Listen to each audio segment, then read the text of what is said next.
Hello, everybody. Welcome back to Next Generation Sports Talk. I'm your host, Roman Bostic, and today is part one of a four-part series where I'm going to be breaking down who I think is going to win each division. Now, you might be wondering, how would you be able to break this down on who's going to win each division when there are 8 divisions spread across the AFC and NFC? For context, I am going to be doing this on both counterparts. Let's say I start with the NFC West. I do the NFC West and the AFC West in one video. So we're going to be starting here off with probably the most interesting to me, and that's going to be the NFC East and the AFC East. Let's get started with the simpler of the two, which is the AFC East. I think this one's pretty clear. I think it's got to be the Buffalo Bills. Great football team. They're led by Josh Allen. He was the runner-up for MVP behind Aaron Rodgers, passed Mahomes and Brady in those MVP votes, took his team to an AFC championship, really grew, really stepped into his own there, and I think that he's just one of these top quarterbacks that you're going to have to look out for. In any team, or most teams, the top quarterback are going to be able to make it pretty far. But not only do we have a top quarterback on that roster, we also have a top wide receiver in Stephon Diggs. He led the league, and in my opinion, was probably the best receiver last year. Don't at me there. But he had the best stats. He played really well, and I really don't see an argument maybe for Davante Adams. And people who go Tyreek Hill, I mean, not really. I think that Stephon Diggs is a great route runner. He's very physical. He's a great player, and I think that he is a key to this Bills offense. But one thing that I think people are sleeping on is Zach Moss. I'm really expecting him to break out this year, go over Devin Singletary as the Bills' starting running back.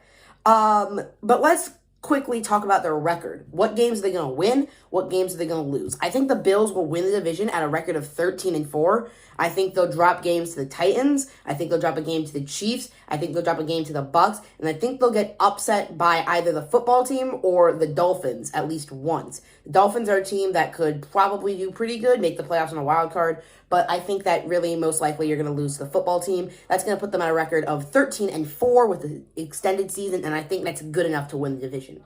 Now, we're going to bring it over to the NFC East. And in this one, I think it's a little harder. So for this one, instead of just picking a straight-out candidate, I'm going to break down each team.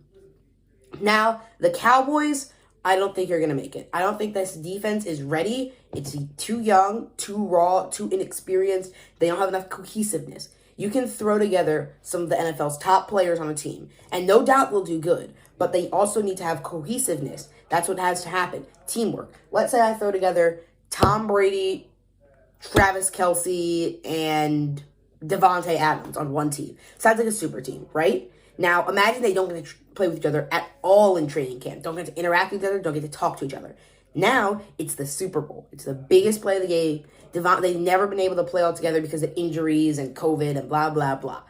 They're going to do good because they're all good. But they're not going to be as cohesive as a unit that has spent the entire season together.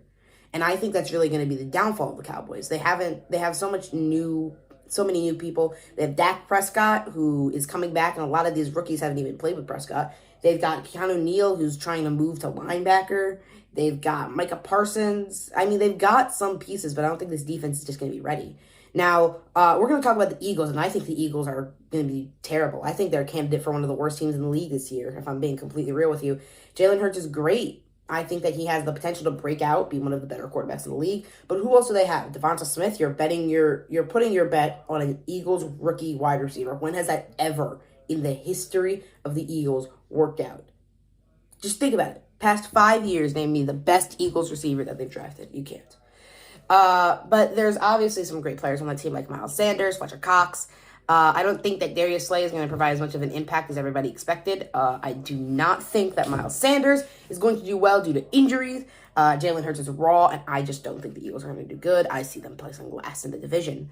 Now we're going to bring it over to the Giants. The Giants are probably, in my opinion, they have a chance. I don't think they're completely shut out like the Eagles. Cowboys aren't completely shut out. Let me make that clear. They have a chance as well. But the Giants have a great chance as well. They have Saquon Barkley, which, I mean, I'm really worried about him, if I'm being fully honest here, because Saquon, he's good. But in those games that he played, take his game against the Steelers, he had 8 rushes for, 13 yards? Those aren't Saquon numbers, and I'm worried that these injuries might just make it worse. But they've got Kenny Galladay. What I'm worried about on this team's injuries. Their offense is mediocre because of injuries. They've got Daniel Jones as their starting quarterback. I mean, look, I wouldn't even trust that guy as my starting quarterback If my quarterback can't run down the field into the end zone without tripping and falling, I'm not going to be trustworthy of that quarterback. Defense is great. James Bradbury, underrated. One of the best defenses in the league. Don't at me there as well. But I think that this is going to be a really good year for the Giants. I think they'll probably finish second or third. But the team that I'm picking to win is going to be the Washington football team, and that's due to one player and one player alone, and his name is Scary Terry McLaurin. I think that having McLaurin with Ryan Fitzmagic is going to be a great, deadly combination because this Washington football team defense is outstanding. They are the polar opposite of the Cowboys. And I'm being dead serious here. They are just dead opposites. Great defense. Lockdown defense. One of the best defenses in the league, if not the best defense in the league. But they also have, okay offense. I mean, same thing with, cohesiveness.